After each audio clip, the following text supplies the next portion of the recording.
warahmatullahi wabarakatuh.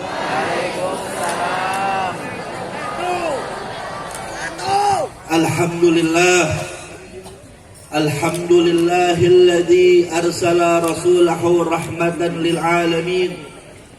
Ashhadu an la ilaha illallah wahdahu la syarika lah, wa ashhadu anna sayyidana wa nabiyyana Muhammadan abduhu wa rasuluh la nabiyya ba'dah. Allahumma salli wa sallim wa barik ala sayyidina wa habibina wa syafi'ina wa maulana nabiyyina Muhammad salatan taghfiru bihal dhunub wa tuslihu bihal qulub wa tantaliqu bihal usub wa talinu bihal su'ub wa ala alihi sahbihi wa man ilahi mansub. Hadratul mukarram wal mukarram, para alim ulama, para asatid, para ajengan yang hadir di acara ini, tabligh akbar Isra wal Mi'raj Nabi besar Muhammad sallallahu alaihi wasallam, sekaligus milad dari forum komunikasi santri yang ke-8. Mudah-mudahan insyaallah perkumpulan kita menjadi penyebab turunnya rahmat dan barakah dari Allah Subhanahu wa taala. Juga mudah-mudahan insyaallah para santri-santri yang tergabung dari fokus ini, mudah-mudahan insyaallah ilmunya barokah, ilmunya diamalkan, ilmunya untuk membela kebenaran dan membela yaitu syariat baginda Nabi besar Muhammad sallallahu alaihi wasallam. Amin ya rabbal alamin. Jamaah hadirin wal hadirat rahimakumullah, pada malam ini kita berkumpul memperingati suatu peringatan yang luar biasa, Isra wal Mi'raj baginda Nabi besar Muhammad sallallahu alaihi wasallam, yang dimana Isra wal Mi'raj ini perjalanan mukjizat Nabi, yang dimana Nabi sallallahu alaihi wasallam melakukan perjalanan dari Mekah Masjidil Haram ke Masjidil Aqsa yang ada di Palestina, ibadallah. Gak sampai di situ, bahkan baginda Nabi besar Muhammad sallallahu alaihi wasallam Mi'raj, Nabi naik dari langit ke-1, ke-2 sampai langit ke-7. Bahkan Nabi Muhammad sallallahu alaihi wasallam tembus ke Sidratul Muntaha, bertemu dengan Allah Subhanahu wa taala. Bagaimana Allah Subhanahu wa taala ingin memperlihatkan tanda-tanda kebesarannya, yang dimana Allah katakan dalam Al-Qur'anul Karim di dalam surah Al-Isra ayat 1, di situ dikatakan subhanalladzi asra bi 'abdihi lailan minal masjidil haram ilal masjidil aqsa alladzi barakna haulahu linuriyahu min ayatina, yang dimana Allah katakan maha suci Allah yang telah memberangkatkan hambanya yaitu Nabi Muhammad sallallahu alaihi wasallam dari Masjidil Haram ke Masjidil Aqsa, yang kami berkahi di sekelilingnya. Untuk apa tujuannya? Linuriyahu min ayatina, untuk kami perlihatkan tanda-tanda kebesaran kami, untuk Allah Subhanahu wa taala perlihatkan tanda-tanda kebesaran Allah Subhanahu wa taala. Maka dari itu jamaah hadirin wal hadirat, momentum Isra wal Mi'raj ini tidak lain yang tidak bukan mempertebal keimanan kita kepada Allah dan Rasulnya. Kenapa saya katakan seperti itu? Karena di dalam perjalanan Isra wal Mi'raj Nabi Muhammad sallallahu alaihi wasallam diperlihatkan berbagai macam, yaitu berbagai macam kebesaran Allah Subhanahu wa taala. Nabi Muhammad sallallahu alaihi wasallam diperlihatkan bagaimana tanda-tanda kebesaran Allah. Nabi Muhammad diperlihatkan surga. Nabi Muhammad diperlihatkan kenikmatan-kenikmatan surga. Mudah-mudahan insyaallah kita min ahlil jannah. Dan juga Nabi Muhammad SAW diperlihatkan bagaimana yaitu kerasnya azabnya api neraka. Nabi Muhammad diperlihatkan yaitu azab-azab api neraka, bagaimana orang-orang di sana disiksa, orang-orang yang selama ini melupakan Allah Subhanahu wa taala. Orang-orang yang selama ini mendustakan ayat-ayat Allah. Orang-orang yang selama ini berani bermaksiat kepada Allah. Mereka disiksa di api neraka yang dimana Nabi Muhammad SAW melihat dengan mata kepalanya ibadallah.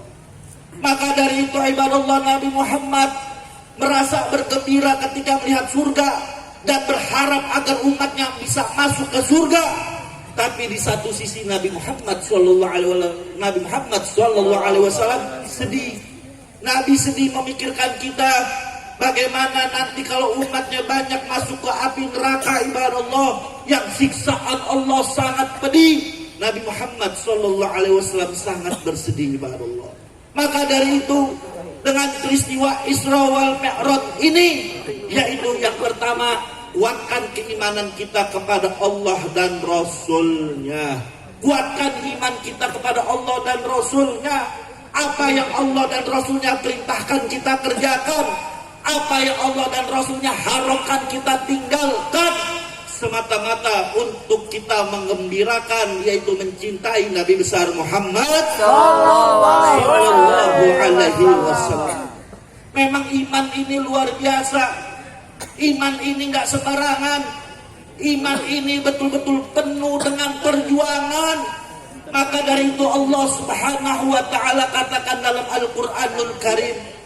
Allah katakan apa dalam Al-Qur'anul Karim? Di dalam surat Al-Imran.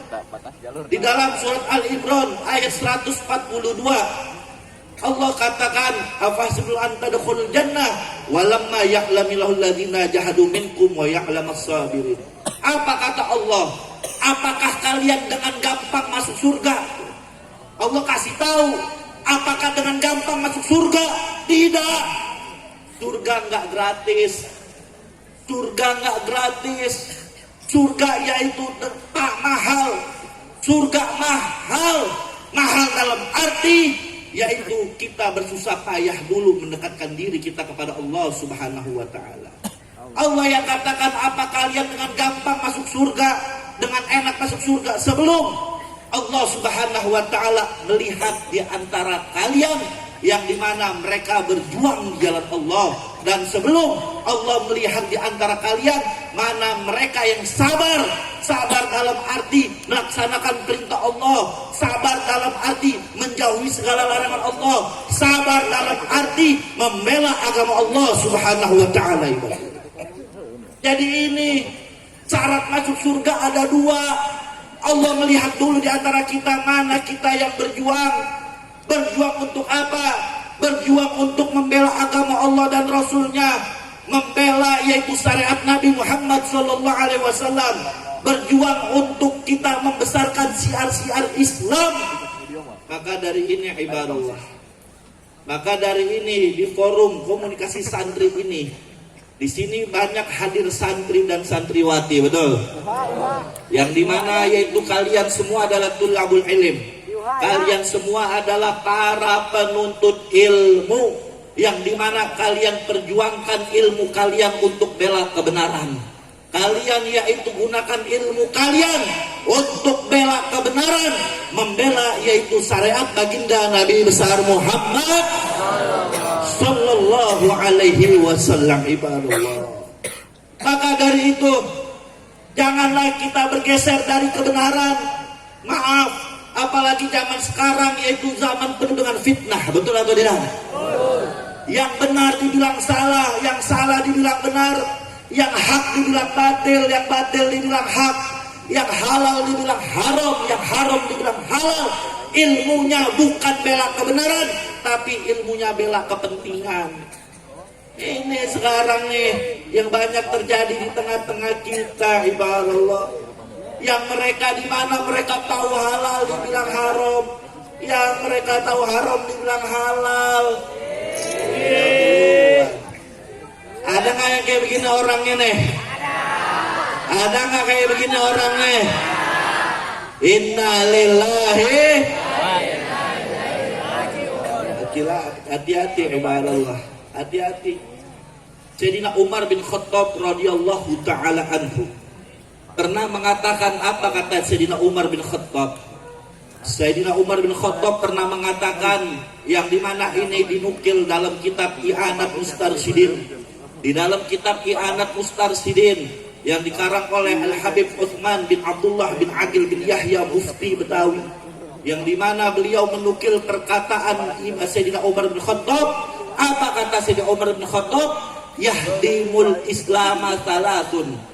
Islam akan dihancurkan oleh 3 golongan. Hati-hati dengan 3 golongan ini, ibadallah. Islam akan dihancurkan dengan 3 golongan. Siapa? Yang pertama, zallatul alim. Orang alim, orang yang punya ilmu, orang yang punya ilmu tapi terpleset. Orang yang punya ilmu, ilmunya bukan bela kebenaran, tapi bela kepentingan. Naudzubillah min. Hati-hati, ibadallah. Zaman sekarang orang yaitu bisa mengatakan halal sebentar jadi haram, haram jadi halal. Yang dimana tadinya istiqomah dikasih jabatan, tahu-tahu melempem. Ada nggak yang kayak begini? Ada nggak? Kadang-kadang ada. Ya, ibadallah. Dulu bilang haram, sekarang jadi halal. Karena kenapa? Zallatul alim. Karena yaitu mereka terpleset, ilmunya digunakan bukan bela kebenaran tapi bela kepentingan, dan mereka menyembunyikan kebenaran dan memutarbalikkan dalil, ibadallah. Ini orang-orang yang punya ilmu, ibadallah. Orang-orang yang punya ilmu. Kenapa begitu? Karena mereka nggak punya iman. Mereka nggak ada rasa takut kepada Allah Subhanahu wa ta'ala. Makanya tanamkan rasa iman kepada Allah. Tanamkan itu rasa takut kepada Allah, agar kita menjadi orang yang benar. Ilmu tidak diikat dengan iman, ilmunya nggak bakal berkah. Betul atau tidak? Harta tidak diikat dengan iman, hartanya tersebut gak bakal berkah. Jabatan, yang punya jabatan tidak diikat dengan iman, jabatannya tersebut, mereka-mereka yang punya jabatan, mereka pejabat tapi gak punya iman, hanya takut kepada atasan tapi gak pernah takut kepada Allah Subhanahu wa ta'ala. Takbir. Gak punya iman, Allah. Gak punya iman. Maka dari itu tanamkan supaya nanti kita menjadi orang-orang yang benar. Nggak cuma jadi orang yang pintar. Zaman sekarang banyak orang pintar, sekolah tinggi-tinggi, S1, S2, S3, S3. Gelarnya banyak, profesor, doktor, BSc. Tapi BSc belum sempet cebok. Gelar banyak, sekolah tinggi, tapi sayang kepada Allah. Mereka berani mengatakan yang halal jadi haram, yang haram jadi halal. Dan mereka gak sungkan-sungkan yaitu untuk berbuat kemaksiatan, korupsi duit negara, bikin susah rakyat lagi susah, yaitu dengan tega mengambil duit rakyat. Betul atau tidak? Tidak. Itu memang di mana-mana Allah. Yang korupsi itu orang-orang sekolahan. Tapi kenapa mereka cuma pintar, tidak menjadi orang yang benar? Orang yang benar gak jadi orang yang benar, ibadallah. Maka dari itu saya tekankan di sini, ingat, ilmu adalah amanat dari Allah. Kalian santri di sini, kalian ingat ilmu amanat dari Allah dan nanti akan diminta pertanggungjawaban oleh Allah Subhanahu wa ta'ala. Jabatan juga adalah amanat dari Allah Subhanahu wa ta'ala. Gunakan jabatannya untuk bela kebenaran, tidak bela kepentingan. Tegakkan kebenaran, tegakkan keadilan. Itu adalah amanat dari Allah Subhanahu wa ta'ala. Saya kasih contoh. Ya, saya kasih contoh. Kalau kita nitip barang, kita nitip motor. sama orang, tahu-tahu pas kita mau ambil itu motor bannya hilang satu, kira-kira marah atau tidak? Marah. Kenapa kita marah? Karena dia tidak bisa menjaga amanat dari kita.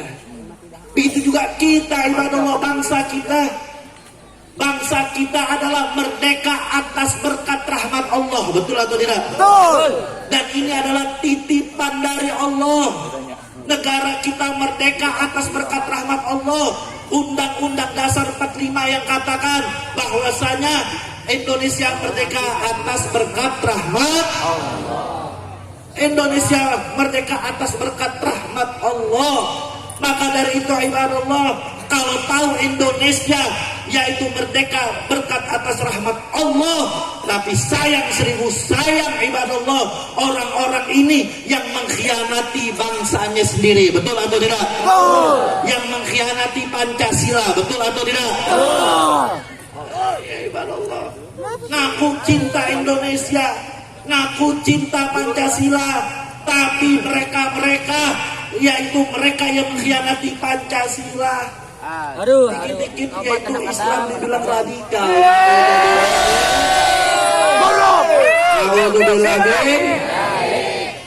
Allah lihat sekarang ulama kita, imam besar kita Habib Rizik sampai sekarang yaitu masih ditahan di penjara 2 tahun. Dari 4 tahun turun 2 tahun. Cuman gara-gara bilang mengatakan saya sehat. Masya Allah. Ya kan, saya alhamdulillah baru keluar Oktober dari Mabes Polri, pesantren Mabes Polri. Begitu kita masuk di Mabes Polri, ya, saya menemani Habib Rizik 8 bulan. Alhamdulillah. Ya, kita yaitu berdakwah di sana. Begitu kita masuk nih, para tahanan bingung. Habib masuk gara-gara kenapa Habib kok bisa masuk penjara? Ya aneh masuk gara-gara panitia maulid di Petamburan. Melanggar prokes katanya. Panitia maulid Beb kok bisa masuk penjara Beb? Aneh bingung. Ini kata orang tahanan nih. Aneh bilang ente bingung kan? Jangankan ente, aneh aja bingung. Innalillahi Wa inna ilaihi. Tapi nggak apa-apa dah, kita ambil hikmahnya, kita bisa berdakwah di sana. Alhamdulillah. Kita masuk bisa berdakwah ibadallah. Mereka para tahanan narapidana yang tadinya nggak bisa baca Quran jadi bisa baca Quran. Yang tadi nggak kena ilmu, yang tadi nggak ngerti ilmu jadi ngerti ilmu. Yang tadinya maksiat jadi berubah menjadi orang-orang yang taat. Bahkan gak sedikit banyak yang masuk Islam. Alhamdulillah.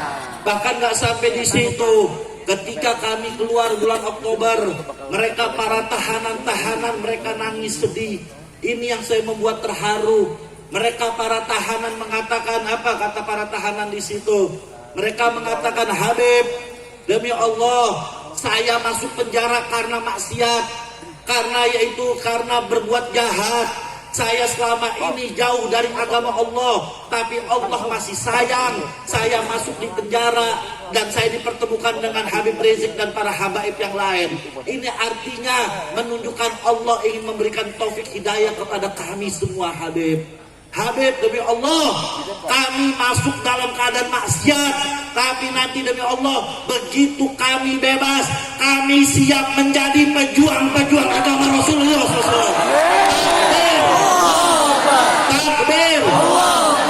Sallu ala Nabi. Luar biasa ibadallah. Ini berkat karomah imam besar kita, guru kita Habib Rizik Syihab.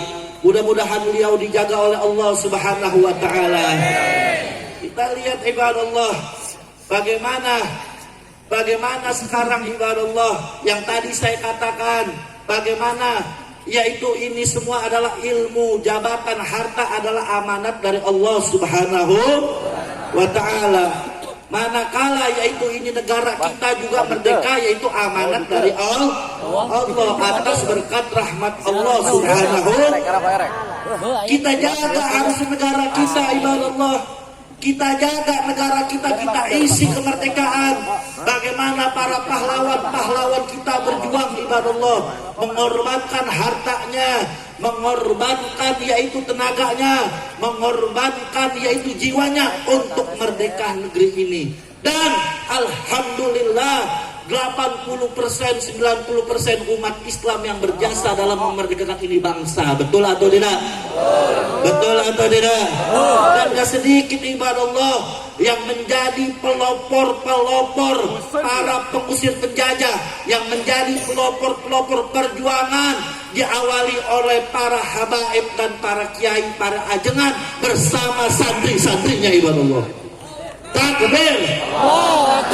Semuanya ibadallah luar biasa. Kita lihat dari yaitu Pangeran Diponegoro, bagaimana seorang ulama mereka bersorban, betul. Bagaimana Imam Bonjol, bagaimana yang lain para ulama kita, Pangeran Diponegoro, Imam Bonjol, Hadratus Syekh Kiai Haji Hasyim Asy'ari, dan juga gak ketinggalan ulama besar dari Jawa Barat Kiai Haji Abdullah bin Nuh. Betul atau tidak? Di Bekasi ada Kiai Haji Nur Ali. Semua para kiai kita luar biasa. Bung Tomo dengan kalimat Allahu Akbar bisa menggetarkan hati para penjajah ibadallah.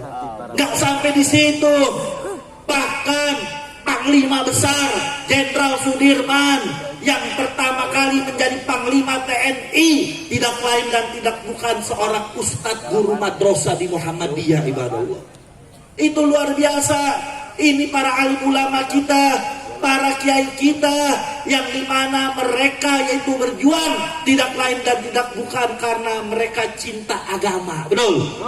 Mereka cinta agama. Orang yang cinta agama pasti mereka cinta bangsa. Mereka yang bela agama pasti mereka bela bangsa. Tapi sekarang orang yang ngaku-ngaku cinta bangsa, cinta negara, cinta Pancasila, mereka dengan seenaknya, mereka dengan gampang kadang-kadang melecehkan Islam. Betul atau tidak? Betul atau tidak? Ini yang terjadi ibadallah. Ini yang terjadi ibadallah. Para habaib kita juga gak ketinggalan. Mereka berjuang luar biasa. Ini biar kita tahu peranan santri nih. Peranan yaitu ulama kita yang berjasa memerdekakan kita punya negeri ibadallah. Para habaib kita, para ulama kita, para kiai kita. Siapa yang nggak kenal dengan seorang ulama besar dari kalangan habaib, Al-Habib Ali bin Abdurrahman Al-Habsyi Kuitang, yang dimana ketika itu Bung Karno sempat tinggal di rumahnya selama 4 bulan ibadallah. Alhamdulillah. Gak sampai di situ, ketika Bung Karno yaitu membacakan proklamasi, Habib Ali bin Abdurrahman Al-Habsyi memerintahkan kepada jamaahnya untuk yaitu membuat kain merah, kain putih untuk mentancapkan di rumahnya masing-masing ibadallah. Itu jasa ulama, betul tidak? Betul tidak? Ini luar biasa jasa ulama, jasa para habaib. Sekarang dengan seenaknya banyak orang-orang ngatain dikit-dikit kadrun, betul atau tidak? Hati Gus Gok loh. Biar tahu ibadallah, biar tahu kalian itu jasanya para kiai kita, jasanya para habaib kita. Siapa yang pertama kali membuat lambang burung Garuda? Seorang habib bernama Sultan Abdul Hamid Al-Gadri. Siapa yang menciptakan lagu 17 Agustus? Yang setiap 17 Agustus kita nyanyikan, betul? Lagu 17 Agustus, lagu himne syukur, tidak lain dan tidak bukan seorang habib yang bernama Habib Husain Al-Mutahhar ibadallah. Dan dialah yang menyelamatkan bendera sang saka merah putih. Alhamdulillah. Gak sampai di situ ibadallah. Ketika Indonesia merdeka, berita Indonesia merdeka disebarkan sampai ke seluruh Timur Tengah. Siapa orang yang berjasa mensiarkan, menyebarkan Indonesia telah merdeka? Seorang habib, seorang sayyid yang bernama As-Sayyid As'ad bin Syahab ibadallah. Gak sampai di situ ibadallah. Ayah dari imam besar kita, ayah dari Habib Rizik Syihab yang bernama Habib Husain bin Syahab, bagaimana perjuangan beliau luar biasa. beliau membantu yaitu laskar-laskar Islam untuk mengambil senjata dari gudang-gudang Belanda, ibadallah, yang dimana akhirnya Belanda menembak ayah Habib Rizik Syihab. Habib Rizik Syihab punya ayah Habib Hussein bin Syahab, tidak lain dan tidak bukan seorang pejuang, betul atau tidak? Ini sekarang ibadallah, kalau kita tahu itu semua, maka dari itu ibadallah, ini negara kita, negara kesatuan Republik Indonesia, bangsa kita tercinta diperjuangkan sama ulama, kiai, habaib dan santri, betul? Dan tidak lain dan tidak bukan, ini adalah amanat dari Allah Subhanahu. Kalau amanat gak dijaga, amanat tidak dijaga, maka Allah Subhanahu wa ta'ala akan murka. Allah memberikan azabnya, ibadallah. Allah memberikan azabnya, yang dimana Allah katakan walau anna ahlal qura amanu wattaqau lafatana alaihim barakat minas sama'i wal ard. Jikalau suatu penduduk kampung, suatu penduduk negeri beriman dan bertakwa kepada Allah, maka kami pasti bukakan pintu-pintu keberkahan, ibadallah. Walakin kadzabu, akan tetapi manusia kebanyakan mendustakan nikmat Allah, wa bima kanu yaksibun, maka akan kami siksa dengan perbuatan mereka sendiri. Ini sekarang azab di mana-mana, balak di mana-mana, betul atau tidak? Betul atau tidak? Gunung banyak meletus. Sekarang saya mau tanya, gunung makhluk atau bukan? Air pada naik pada banjir, betul atau tidak? Siapa yang mengira? Gak disangka-sangka dulu tahun 2004 tidak ada angin, tidak ada hujan, tiba-tiba Aceh menjadi tsunami. Aceh menjadi tsunami, ratusan ribu orang meninggal, ibadallah. Ratusan ribu orang meninggal. Gak sampai di situ, ibadallah, gempa bumi di mana-mana. Harusnya para pejabatnya sadar, para ulamanya sadar, rakyatnya sadar. Kenapa ini bisa terjadi? Tidak lain dan tidak bukan karena dosa-dosa kita semua, ibadallah. Betul? Ini kita harus, ibadallah, terutama para pejabat, terutama para alim ulama. Kita tanya, pejabat, Anda memegang hukum, hukumnya Anda gunakan bela kebenaran atau bela kepentingan? Hai ulama, Anda diberikan ilmu, ilmunya bela kebenaran atau cuma bela kepentingan, ibadallah? Kalau ini dua-duanya rusak, siap-siaplah Allah Subhanahu wa ta'ala mengirimkan azab. Mudah-mudahan insya Allah kita diselamatkan dari bala Allah Subhanahu wa ta'ala. Amin ya Rabbal. Ini saya mau kasih tahu, ini kira-kira krimis lanjut atau enggak? Lanjut. Masih semangat? Ber. Ini saya mau kasih tahu, kenapa gunung, kenapa yaitu kejadian alam ini, bala di mana-mana, gempa bumi, banjir, longsor, gunung meletus, tidak lain dan tidak semua mereka makhluk Allah sedang demo sama kita nih, betul? Mereka lagi demo, ibadallah. Gunung meletus tuh lagi demo nih sama kita. Air banjir lagi demo sama kita. Gempa bumi banyak lagi demo sama kita. Kalau manusia demo, ada Satpol PP yang ngademin. Nah kalau gunung demo, siapa yang berani ngademin? Bang Marijan udah modar. Betul atau tidak? Betul atau tidak? Maka dari itu, ibadallah, kita jaga bangsa kita gunakan amanat ini untuk yaitu kita isi dengan bela kebenaran, insya Allah. Makanya saya mau jawab yang kompak di sini nih, santri semua kebanyakan, betul? Saya mau tanya di sini, siap gunakan ilmunya untuk bela kebenaran? Siap untuk mengatakan hak itu hak? Siap mengatakan itu batil? Siap berjuang di jalan agama Allah? Siap berjuang bela bangsa? Takbir! Sallu ala Nabi. Takbir. Ini yang pertama nih. yang bisa merusak Islam. Kata Sayyidina Umar bin Khattab, yang bisa merusak Islam mereka zalzilatul alim, orang alim yang terpleset. Betul. Orang yang punya ilmu tapi halal dibilang haram, haram dibilang halal. Baik dibilang buruk, buruk dibilang baik.